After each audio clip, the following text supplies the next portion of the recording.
मुजफ्फरपुर के डीवीआर दवा कंपनी में नौकरी के नाम पर महिला उत्पीड़न का मामला लगातार तूल पकड़ता जा रहा है। ऐसे में महिला संगठन एपवा व एडवा के द्वारा एक बड़ी जानकारी मीडिया के समक्ष दी गई है।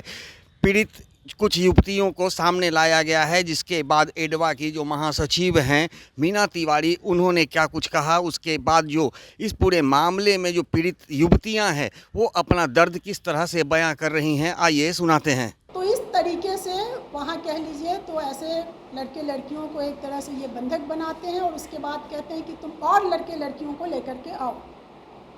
50-60 टारगेट उनको दिया जाता है कि जिस तरह से तुमने 20,000 रुपया जमा किया है, इस तरीके से दूसरे और लोगों को पकड़ के ले आओ, उनको इसमें शामिल करो।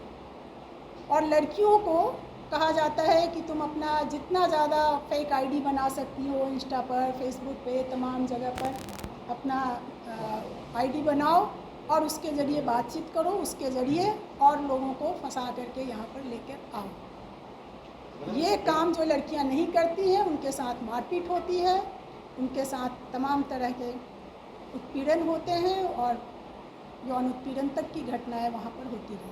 मैडम, इन मामलों को लेकर के महिला एडवा या फिर महिला संगठन क्या क्या क्या रूप?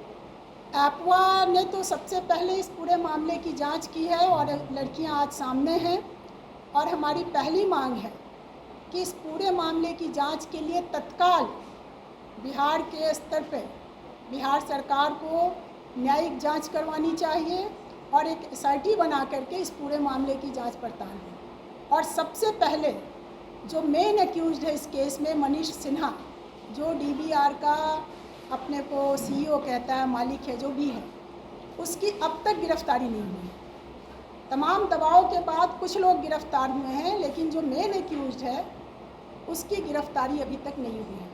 तो सबसे पहले तो मनीष सिन्हा की गिरफ्तारी होनी चाहिए, इस पूरे मामले की जांच होनी चाहिए, जिन लड़कियों के साथ उत्पीड़न हुआ है उनको न्याय मिले और जिन तमाम लोगों का पैसा, गरीब परिवार के सारे लड़के लड़कियां हैं, हजारों की संख्या में हैं ऐसे लोग, उनका पैसा उनको वापस मिले और उनका जो पूरा साल बर्बाद हुआ है, समय बर्बाद हुआ है, उसका मुआवजा मिले।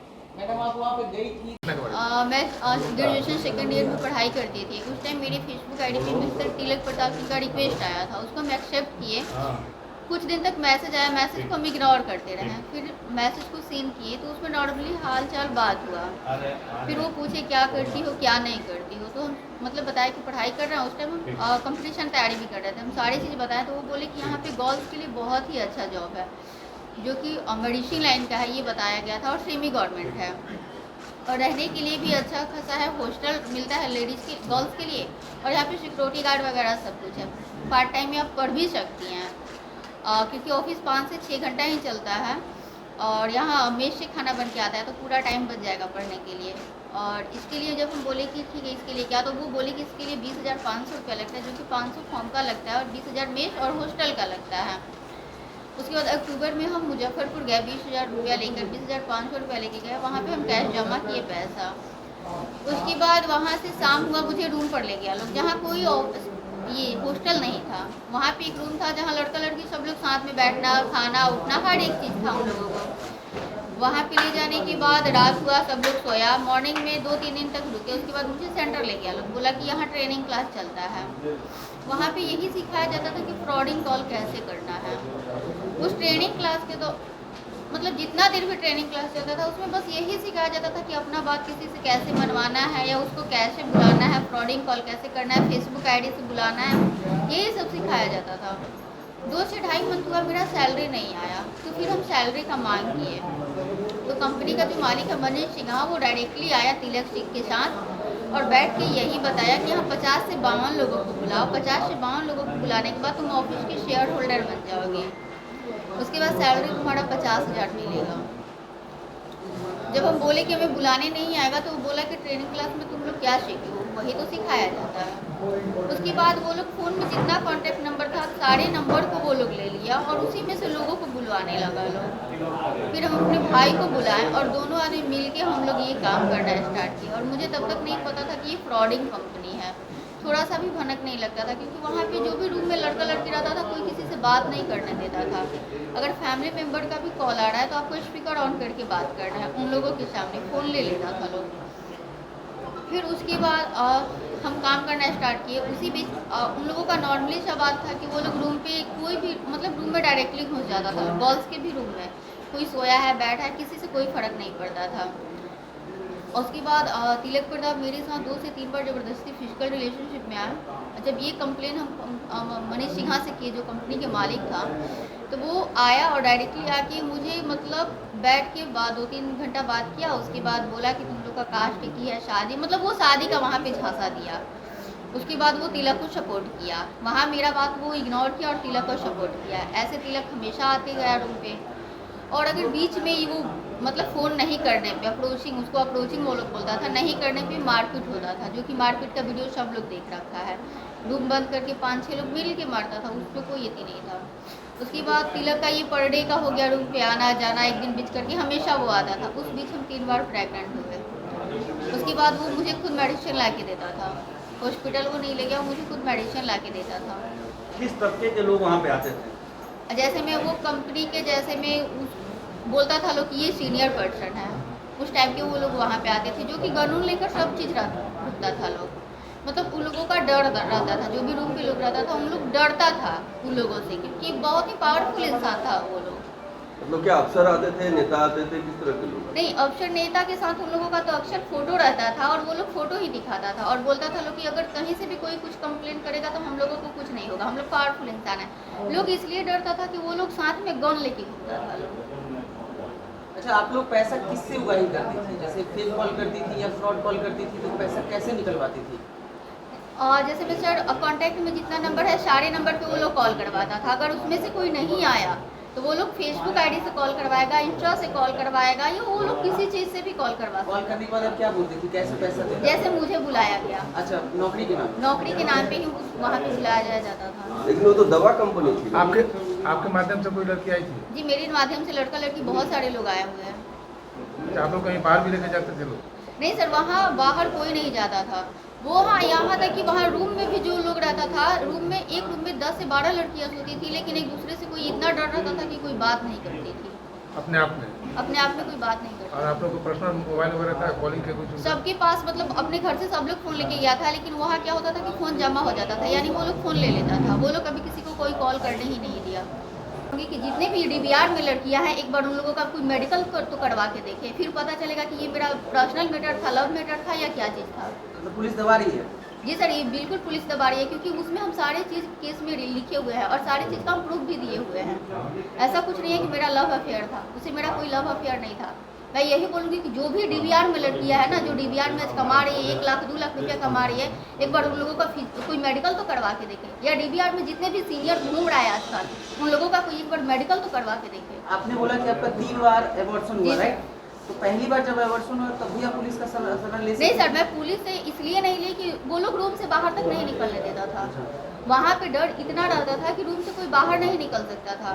और यहाँ तक कि मेरा भाई भी था, फिर भी हम भाई से कुछ नहीं बोल पाए। मुझे लगा कि हम भाई से बोलेंगे तो ये चीज़ भाई से या फैमिली से बोलने में थोड़ा सा अजीब लगता है, इसलिए बहुत कुछ मेरे साथ हो गया और हम सहते गए। मुझे लगा आगे चल के निकलेंगे, आगे चल के इस दलदल से निकलेंगे, और ऐसे करते करते पूरे दलदल में फंस गए। कब निकल पाई इस दलदल से? 2023 के अक्टूबर में हम निकल पाए हैं। कैसे हिम्मत मिला? सर, रूम पे कोई नहीं था और मुझे पूरा पता चल चुका था कि ये जो कंपनी है फ्रॉड है, इसमें कोई काम नहीं होता है, इसमें बस लोगों को बुलाना है, लोगों के साथ शोषण होता है, बुलाना। और ये चीज़ तो अलग बात है सर, उसमें सबके साथ शोषण होता है। भले कोई लड़कियां सामने नहीं आती है जो अपने इज्जत को लेके, क्योंकि सबके पास मतलब लोग सोचती है कि अनमैरिड है, बाहर गए, मीडियाबाजी हुआ, तो ये सब सोच के कोई सामने नहीं आती है। लेकिन मैं यही बोलूँगी कि आज के डेट में जितने भी उस DVR में लड़का या लड़कियाँ काम कर रहा है, जितने भी सीनियर पर्सन है, मैं जूनियर का नहीं बोलूँगी, जितना भी सीनियर है, एक बार उन लोगों का मेडिकल तो कोई करवा के देखे। तो ये बेसिकली ये कंपनी दवा की थी? सर, दवा के नाम पे ये फ्रॉड है, उसमें का कोई दवा किसी भी काम का नहीं रहता है। अब आप क्या दवा है, चाहती हैं? प्रोडक्शन, दवा का प्रोडक्शन होता है? सर, दवा वहाँ पे बना के रखा गया है, दवा आपको दिखाया जाता है, लेकिन वो दवा किसी काम का नहीं रहता है। किस चीज़ की दवा? सर, वो लोग बोलता है आयुर्वेद का है, लेकिन मुझे नहीं लगता है कि आयुर्वेद का दवा है, क्योंकि आयुर्वेद का आदमी दवा देखा हुआ है, वो आयुर्वेद का दवा नहीं रहता है। अभी आपकी डिमांड क्या होगा प्रशासन से और बिहार सरकार से? सर मैं यही डिमांड करूंगी, इसका जो भी मेन है यानी मनीष सिन्हा जो है उसको सर सबसे पहले गिरफ्तारी किया जाए और ये कंपनी बंद किया जाए, क्योंकि मनीष सिन्हा ही बाहर है तो ये समझिए सारे लोग बाहर है। और आज सर इतने ये लोग गर्व से घूम रहा है बाहर, यहाँ तक कि जो भी केस में जो सहयोग लोग कर रहा है, जो भी गवाह है उसके घर पे जाके सर डायरेक्टली धमकी दिया जा रहा है। जिसने आपके साथ रिलेशन बनाया उसका सर गिरफ्तारी हो चुका है। आपको भी धमकी अभी आ रही है? सर मेरे घर मेरे मार्केट में पर डे वहाँ का लोग पहुँच रहा है और यहाँ तक कि 50 लाख रुपया का ऑफर भी दिया गया है कि आप पैसा लेके केस को कंप्रोमाइज़ कर लो। और जब पैसा हम लोग नहीं एक्सेप्ट किए तो सीधे मेरी फैमिली को, यानी पापा दिल्ली रहते हैं वहाँ, उनको मारने का धमकी मिला, मेरे भाई को मारने का धमकी मिला, मुझे मारने का धमकी मिला और बोला, यहाँ तक बोला गया है कि 5 से 6 जगह से तुम पे केस करेंगे, अगर तुम केस कंप्रोमाइज़ नहीं करोगे तो उल्टा भी 5 से 6 जगह से तुम पे केस करेंगे और सब जगह से अलग अलग केस करेंगे। इतने सब प्रकार के धमकियाँ मिल रही हैं। मुझे फेसबुक मैसेंजर से रिक्वेस्ट गया था और रिक्वेस्ट भेजने वाले हरे राम सर थे, जो मुझे मैसेंजर से रिक्वेस्ट भेजे और हम एक्सेप्ट किए। उधर हाय हेलो हुआ, हाल समाचार हुआ और काम के बारे में उनसे पूछा, वो बताए मेरे काम के बारे में। मुझे स्टडी चल रहा था और 12th का स्टडी चल रहा था और उसी समय मुझे रिक्वेस्ट गया, बात हाल चल हुआ और होने के बाद वो बताएं कि यहाँ पे तो गर्ल्स के लिए बहुत ही अच्छा काम है, नौकरी है, यहाँ पे आओगी तो काम भी कर लोगी, पढ़ाई भी कर लोगी, दोनों चीज़ हो जाएगा। तो मुझे लगा कि जहाँ यहाँ तो सिर्फ घर पे पढ़ाई भी खाली कर रहे हैं और वहाँ पे जाएंगे तो जॉब और पढ़ाई दोनों साथ ही साथ हो जाएगा। तो इसको वजह से सर कॉल गया मेरे पास, बातचीत हुआ 5-6 दिन के बाद अपने मौसी से कर्ज लेकर 20,500 रुपया और डायरेक्टली हाजीपुर गए। हाजीपुर जाने के बाद मुझे सबसे पहले इंटरव्यू हुआ। इंटरव्यू होते समय शाम के साइकोलॉजी क्लास चला। एक दिन रूम पे रखने के बाद उसके बाद ट्रेनिंग क्लास पे मुझे भेजना स्टार्ट कर दिया, क्योंकि सुबह में ट्रेनिंग क्लास चलता है 6 से 9 बजे या 8 बजे के बीच में चलता है, 2 से 3 2.5 घंटा चलता है। उससे मतलब यही सिखाया जाता था कि एक दूसरे से कैसे बात करना है, फ्रेंडिंग कॉल कैसे करना है, एक दूसरे को कैसे बुलाना है नौकरी के नाम पे, और यही बताया गया। तो उसके बाद 15 से 20 दिन तक हम ट्रेनिंग क्लास पूरा फाइनली ले चुके थे। उसके बाद फिर पूछे कि इसमें होता क्या है, आप लोग मुझे अच्छे से बताए। तो यही उसमें बताया गया कि इसमें ट्रेनिंग क्लास में यही बताया जाता है कि मतलब एक दूसरे को बुलाओ। तो तुम्हें समझ में नहीं आया तो शाम के शाम होता था जो वो लोग मोबाइल लेकर और डायरी पेन के साथ छत पे या कहीं अलग जगह पे बैठा के किसी से मोबाइल में जितना नंबर होता था उसका सब लिस्ट बनवाता था लोग। लिस्ट बनवाते समय कॉल करवाता था लोग पास में बैठा के, और अपने रिलेशनशिप में कॉल कराएगा लो या नहीं नंबर रहेगा तो मैसेंजर से या फेसबुक से जो भी से करवाएगा लो, और बैठा के कुछ बोले यहाँ पे नौकरी होता है, मिलता अच्छा जॉब है और तुम पढ़ाई स्टडी कर रही हो तो यहाँ पे भी हो सकता है, और मंथली 15 से 20 हज़ार के जी तो मंथली मिलता है 15 से 20 हज़ार और तुम काम करोगी, अच्छा खासा सैलरी है, ऑफिस वगैरह के काम है। साथ क्या घटना घटी? तो मेरे साथ सबसे पहले बुलाने का काम हुआ तो उसमें हम नहीं बुला रहे थे। तो एक बार तुम मारपीट हो तो उसका कोई वीडियो वगैरह नहीं है, और दूसरे बार जब बोला लोग कि बुलाना है यहाँ पे तो हम बोले कि नहीं बुलाएंगे, तो बोले कि बुलाना पड़ेगा, हम बोले नहीं बुलाएंगे। तो इसको ऐसे कमरे बंद करके 5 से 6 आदमी कमरे बंद करके बहुत पीटा गया कि तुम बुलाना है तो बुलाना है, यहाँ पे कोई मतलब ज़बरदस्ती मतलब किया लो मेरे से, ये जब बुलाने वाला काम है तो तुम बुलाओगे क्यों नहीं, यहाँ पे बैठ कर क्या करोगी, या इसके अलावा कोई काम ना है। तो फिर बुलाते समय हम 1-2 लड़के को बुलाए, फिर बोले कि नहीं बुलाएंगे, तो फिर धमकियाँ मिलते गया मुझे। तो 20 से 22 लोगों को बुला चुके थे, 20 से 22 लोगों को बुला चुके थे 20,000 हज़ार रुपये पे। उसके बाद फिर बाद में जब हम पूछे कि यहाँ पे ये बुलाते समय होता क्या है यहाँ पे, तो कह रहे कि बस बुलाने ही वाला सिर्फ काम है यहाँ पे। ऐसे होते गया सर, और त्यौहार भी होता था ना तो घर पे जाने के लिए अगर कोशिश करते थे लोग घर पे जाए, त्यौहार मनाए अच्छे से, पर्व मनाए, फैमिली के साथ रहे, तो जाने नहीं देता था लोग, ज़बरदस्ती करता था कि नहीं जाना है। कमरे से वहाँ पे सर 2 साल रहे हैं। 2 साल जी 2 साल में एक बार भी आप घर नहीं गए? 2 साल में घर जाती थी सर, अपने मर्जी से जाती थी, वो भी सीनियर पर्सन रूम पे नहीं रहता था तो चली जाती थी। फिर वापस क्यों आ वापस जाने की वजह यही है कि मैम कि कॉल करता था हेलो और बोलता था लोग कि तुम अब यहाँ पे आओगी तो वही काम मिलेगा, वही काम मतलब आशा दिलाता था लोग। अब मैम उसमें 20,500 रुपये जिसको हम फंसा दिए थे, दे चुके थे, और मेरे थ्रू और सर लड़कियां गई थी, उनको छोड़ के आप कैसे आ सकती हैं? वो लोग सब कॉल करते हैं कि आपके भरोसे हम आए हैं, आपके मर्जी से आए हैं, आप घर पे चली जाए, हमारा क्या होगा? तो मैम उन लोग का घर से गर्जीवन से बात करके हम लोग बुलाए थे, तो उन 22-20 आदमी के कैसे रिस्क ले सकते आपके हैं? साथ यौन उत्पीड़न भी हुआ? जी सर, मेरे साथ मारपीट बहुत हुआ। यौन उत्पीड़न भी हुआ? नहीं वो सब नहीं हुआ है सर, लेकिन मेरे साथ कोशिश किया था लोग, लेकिन मारपीट ही हुआ है ज़्यादा कर। जैसा कि आपने सुना कि एडवा की महासचिव मीना तिवारी सहित जो पीड़ित युवतियां हैं वो दवा कंपनी के नाम पर किस तरह से युवतियों के साथ यौन शोषण किया जा रहा है और किस तरह से युवतियों को प्रताड़ित किया जा रहा है वो पूरा साफ किया है। और इसके साथ ही उन्होंने इस पूरे मामले में DVR के संचालक मनीष वर्मा सहित इस तमाम जो रैकेट में शामिल लोग हैं उसकी गिरफ्तारी की मांग की है। दर्श न्यूज़ के लिए ज्ञानेंद्र की रिपोर्ट।